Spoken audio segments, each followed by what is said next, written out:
This will be obvious later, but my mom never told me any of these stories. Edie would have, but Mom didn't like bringing up the past. Though, when we adopted a stray kitten, she was the one who named it Molly.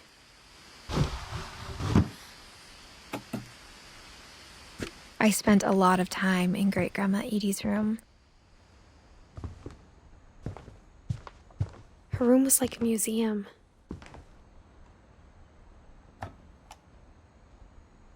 For 500 years, the Finches have been famous throughout Norway for their fortune and misfortune.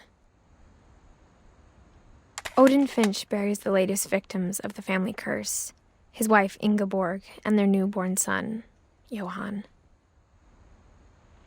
On January 7th, 1937, he set sail with his family and his house, hoping to leave the curse behind. But 40-foot waves off the coast of Washington send the house and Odin to the bottom of the sea. Odin's daughter Edie, with husband Sven and baby Molly, step ashore on their new home, Orcas Island. Odin Finch is the first to be buried in the new family cemetery. His daughter Edie is already dreaming of a new Finch house.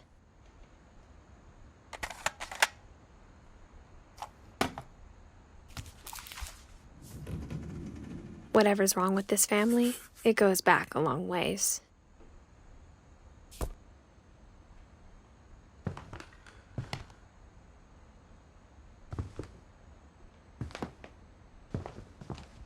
Louis died a week before we left, but Edie had already started to memorialize him. Edie knit me a new pair of gloves every year, just in time to replace the old ones.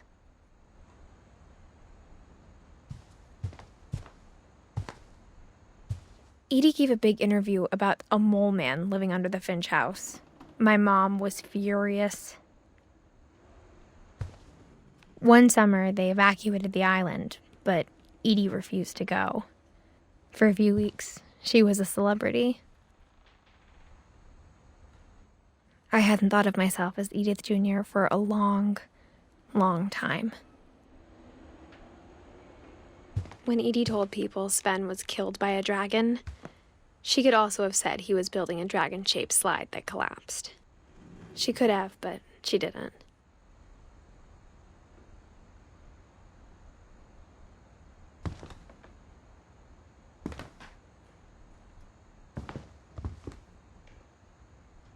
Even in her 90s, sometimes Edie seemed a lot younger than my mother.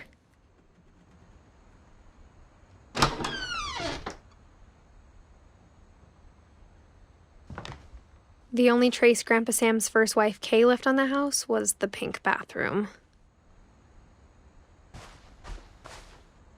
It was a pretty big trace.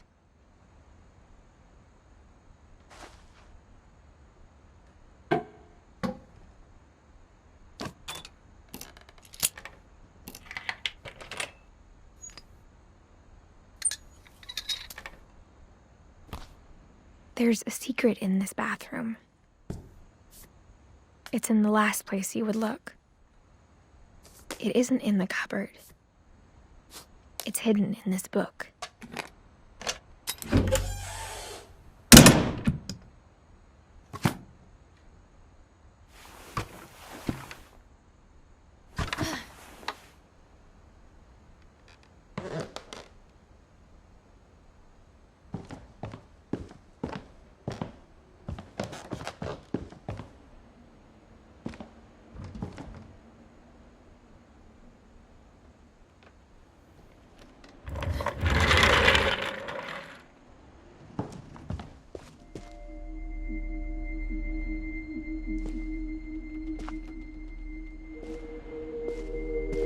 I knew Grandpa Sam had a twin.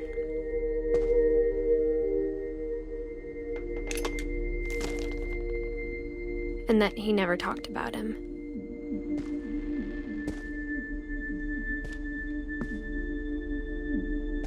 I guess my grandpa didn't like history any more than my mom did.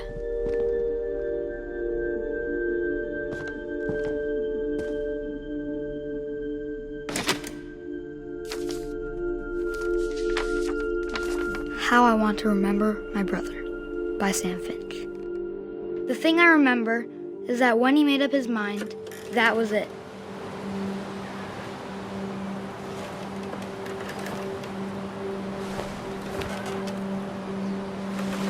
My brother said he'd die before he ate another mushroom. And he did. At Barbara's funeral, we swore we'd never be afraid again. And he wasn't. I think Calvin always wanted to fly. Sam! Calvin! Dinner's ready! Coming! But that day, he finally made up his mind to do it. I told him going around was impossible. Maybe if I hadn't said that. Calvin! I'm not gonna tell you again! Maybe if the wind hadn't picked up. Then maybe he'd still be here. But I doubt it. I think he'd already made up his mind. That's what I want to remember about my brother.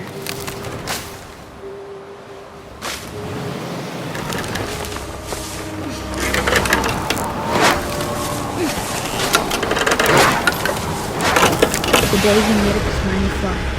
And he did.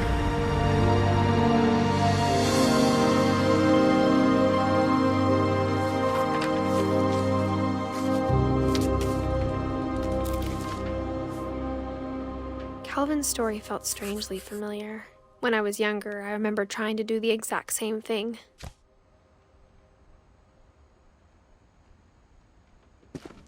After the funeral, Edie roped off Calvin's half of the room. Mom said Grandpa Sam enlisted at 18 and never set foot in the room again.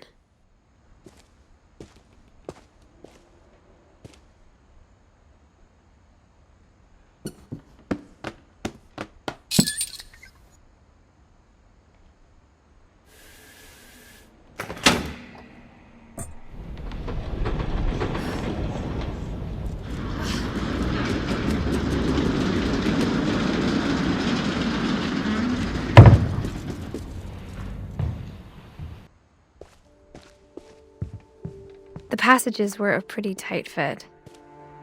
They'd obviously been built for smaller hands and bellies.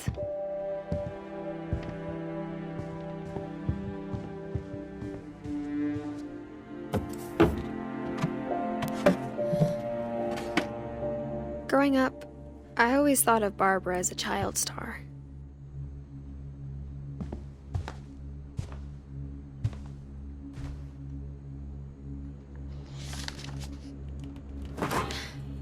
Of all the stories people wrote about Barbara's death, I'm surprised Edie saved this one.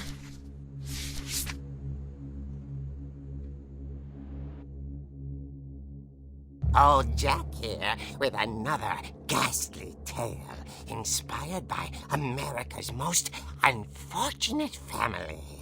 I'm calling it The Surprise Ending of Barbara Finch. As a child star, Barbara was famous for her scream. Now at 16, she was all washed up. A has-been. But in a lucky break, she'd been asked to perform her signature scream at a local convention for monster movie fans. It was just the boost her career needed. Unfortunately, her scream hadn't aged well. Getting better. I think you just need the right motivation. Her biggest fan and current boyfriend, Rick, was about to demonstrate when... Now that was a great scream. It was Barbara's father, Sven. He'd slipped into a table saw and had to be rushed to the emergency room. So Barbara got stuck babysitting her youngest brother, Walter. Her convention comeback was cancelled. Okay, I'm hearing frustration, but I'm not hearing terror. What if I tried... A gang of hoodlums in Halloween masks have been terrorizing Orcas Island tonight. Police are urging residents to... That came from the basement. You're right! Also, I loved your delivery on that. Why is your basement door locked? Because my dad likes making puzzles and secret passages. There's a key hidden in the music box. The secret is to keep winding and winding until finally the key pops out. Thanks, babe. I'll be back in a sec. 20 minutes later, Rick hadn't returned. So Barbara went to look for him, right on cue. She reached for the music box. And as she wound the key, she listened for Rick, but the house was silent.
Oh dear! Oh! Rick? Barb, relax. I was just trying to scare you to help you find your scream. Well, I'm not scared, Rick. I'm furious. Then act furious. All I'm getting from you now is that you're hurt and confused and you're... She threw him out, but she kept a little something to remember him by. Barb, have you seen my other crutch? And she was still holding it when she fell asleep watching the late picture show. Hours later... Barbara! Walter, what's going on up there? Ah! Okay, I'm coming up, but if this is a trick, you're dead, Walter.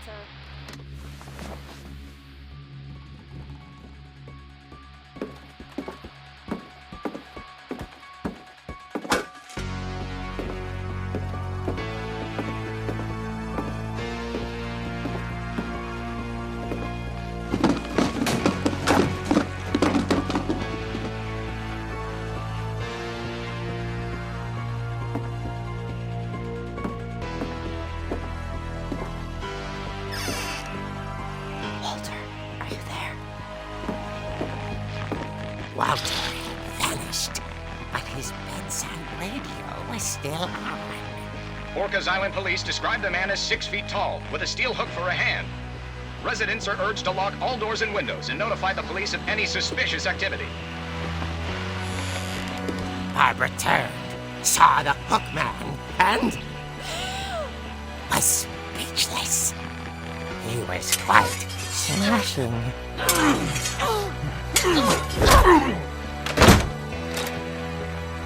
And the trouble was, he couldn't get enough of Barbara.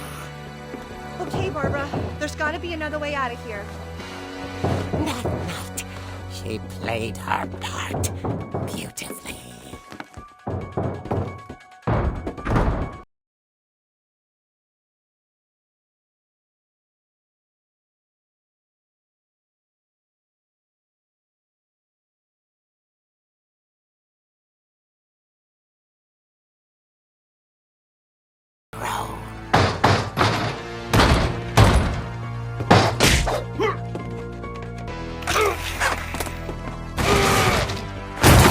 He wasn't moving, but she sensed the story might not be over.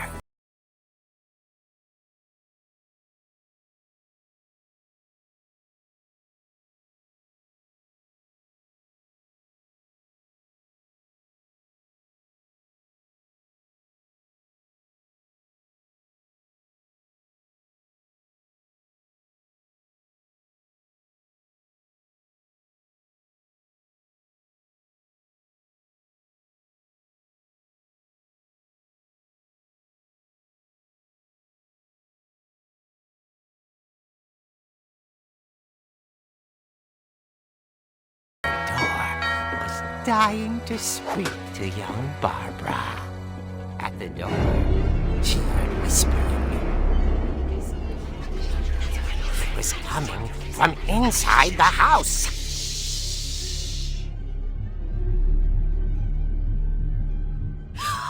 Oh dear.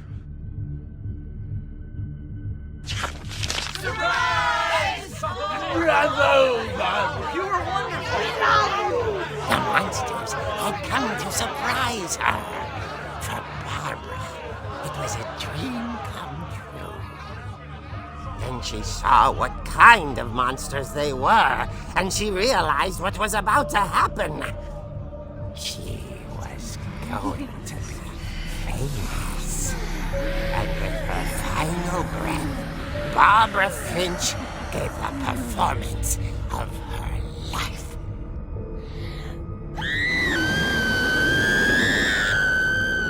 I wasn't there myself, but I hear Barbara was magnificent. Poor girl. She had a taste for stardom. But unfortunately, so did her fans. Of course, the police blamed it all on poor Rick, who disappeared the same night. And little Walter? Hiding under his bed the whole time. He took it all pretty hard, but that's another story. As for Barbara, tucked inside the music box was all they ever found of her. Her ear. Now that's what I call a real eerie tale.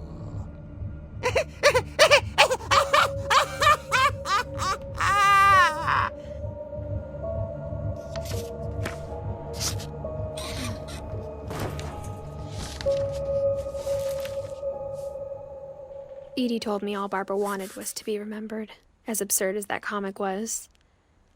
Maybe what Edie saw was a happy ending.